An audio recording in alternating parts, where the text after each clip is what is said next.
Buenos Aires, décadas antes de que existieran las Torres Gemelas. En una buhardilla porteña, un hombre calvo y de mirada perdida traza sobre el papel 2 columnas partiéndose al medio, mientras murmura que ese monumento será atacado 2 veces. Nadie le cree. Bueno, nadie todavía. Bienvenidos a la asombrosa y enigmática vida de Benjamín Solari Parravicini, el hombre que la historia bautizó como el Nostradamus argentino. Nació el 8 de agosto de 1898 en Buenos Aires y desde la cuna tuvo un árbol genealógico que parecía de novela.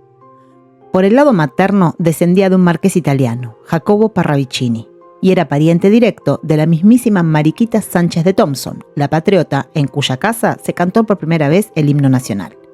Su madre, Dolores Parravicini, era prima hermana del actor Florencio Parravicini, una de las estrellas más populares de su época. Su padre, en cambio, era un hombre de otro palo. Se llamaba Benjamín Tomás Solari. Era médico, psiquiatra, profesor universitario y diputado nacional, severo y de mano dura. La familia vivía en una mansión de Vicente López, que todos llamaban La Casona. Y allí el futuro vidente creció junto a sus 7 hermanos, un grupo tan ruidoso y musiquero que el barrio los conocía como los 8 locos. Cada uno de ellos tocaba algún instrumento. A él le decían Pelón.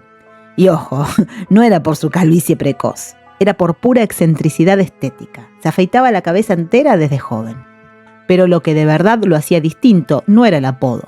Desde chico aseguraba hablar con hadas y ángeles y le dejaba comida a un duende que, según él, vivía detrás de un ropero enorme. Su padre, inquieto por esos relatos, lo sometió a diversos estudios médicos, neurológicos y psicológicos rigurosamente. El resultado, un chico completamente sano. Y hay algo más, un dato que casi nadie cuenta. Siendo apenas un pibe, según cuentan sus biógrafos, el pequeño Benjamín había anunciado que una guerra estallaría en el 14. Faltaban años para la Primera Guerra Mundial. Fue, según dicen, su primera predicción. Su padre nunca terminó de entender esas rarezas, y con esa mezcla de ironía y cariño típica de médico de la familia, le repetía una frase que quedó grabada para siempre. No entras en el canon de los locos, pero loco sos.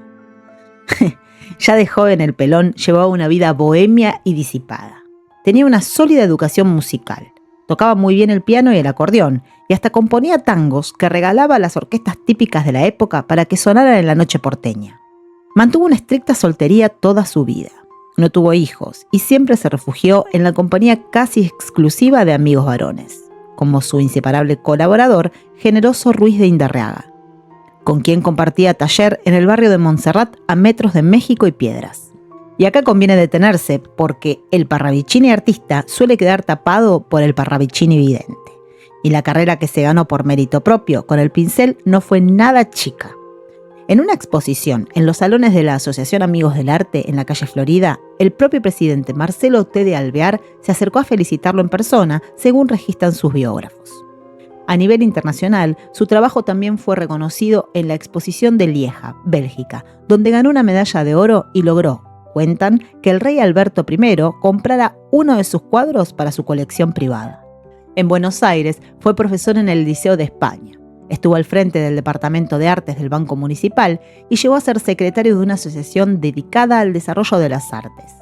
Una de sus obras, El Circo se va, la donó al Museo de Bellas Artes de Corrientes, y hasta el día de hoy se dice que el reverso del cuadro guarda algunos misterios propios. Fue además un hombre profundamente católico, de fe inquebrantable. Y ahí está la anécdota que mejor lo retrata. Un día, la casona de su familia estaba a punto de irse a remate por deudas.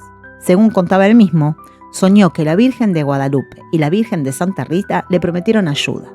Guiado por una intuición después de un choque de colectivo, entró a una iglesia, compró sus estampitas y juró prenderles vela de por vida si ocurría un milagro. Ese mismo día, la petrolera Shellmex ofreció comprar un terreno costero de la familia en Vicente López, salvándolos de la ruina en el último minuto. Él cumplió la promesa y mantuvo los altares encendidos en su cuarto hasta el fin de sus días. Y bueno, la vida de Parravicini dio un vuelco definitivo en 1932. Una madrugada despertó sintiendo que sus manos cobraban vida propia, trazando dibujos y frases que él mismo no entendía. Aterrado, creyó estar sufriendo una posesión diabólica, rompió los papeles y se arrodilló a rezar. No fue algo que aceptara de un día para el otro. Durante 4 años convivió con el miedo y el rechazo a ese fenómeno, hasta que recién, en 1936, se rindió y aceptó lo que le pasaba. Con el tiempo, llegó a la conclusión de que su mano era guiada por su ángel de la guarda, un ser al que él llamó Fray José de Aragón. A partir de ahí nacieron las famosas psicografías premonitorias.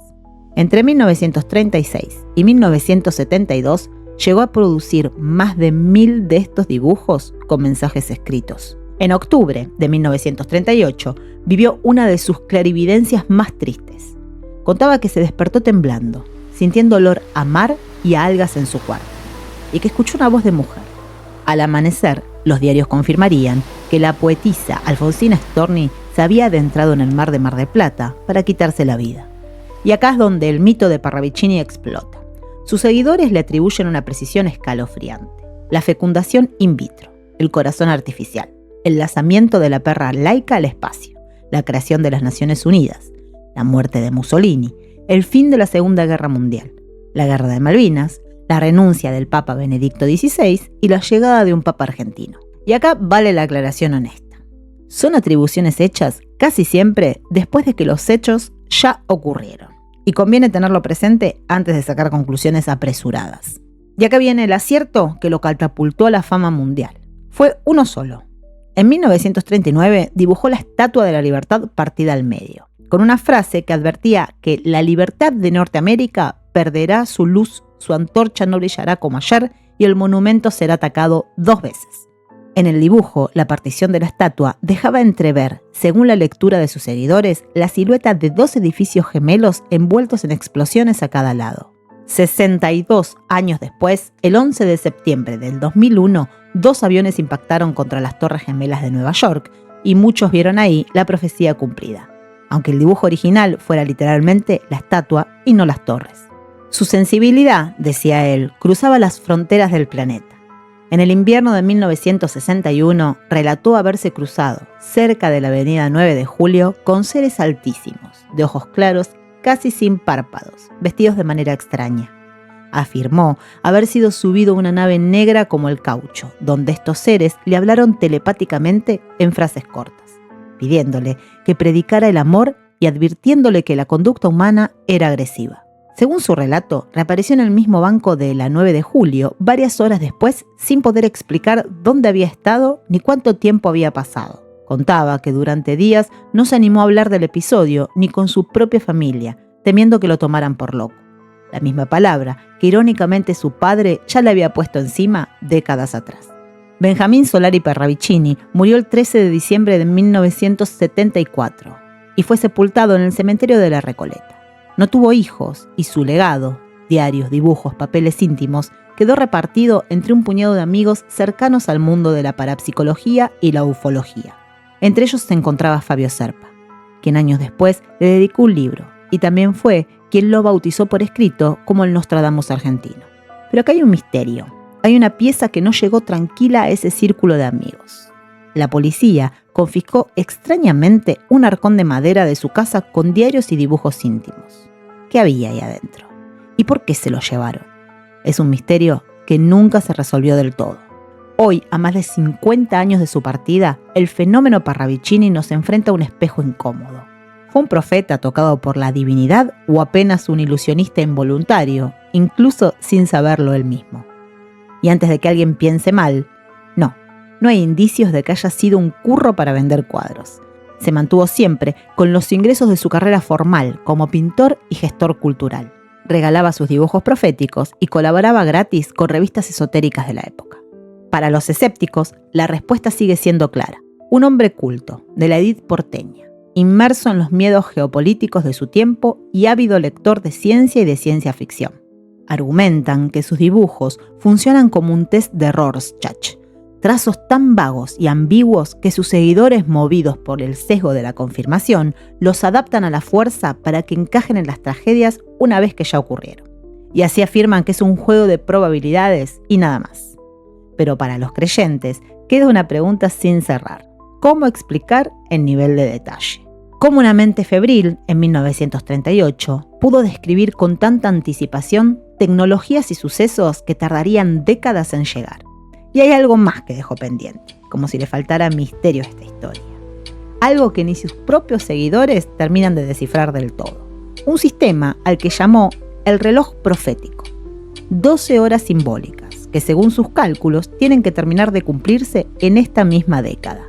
Quizás aquel dibujo de la Estatua de la Libertad partida al medio no nos hable tanto de la capacidad de Benjamín Solari Parravicini para ver el futuro, sino de nuestra necesidad, siempre humana, de encontrarle un sentido al caos del presente.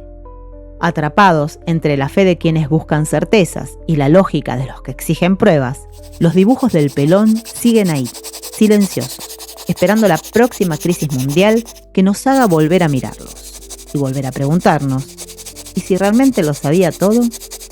Nos vemos en el próximo Eco. Eso.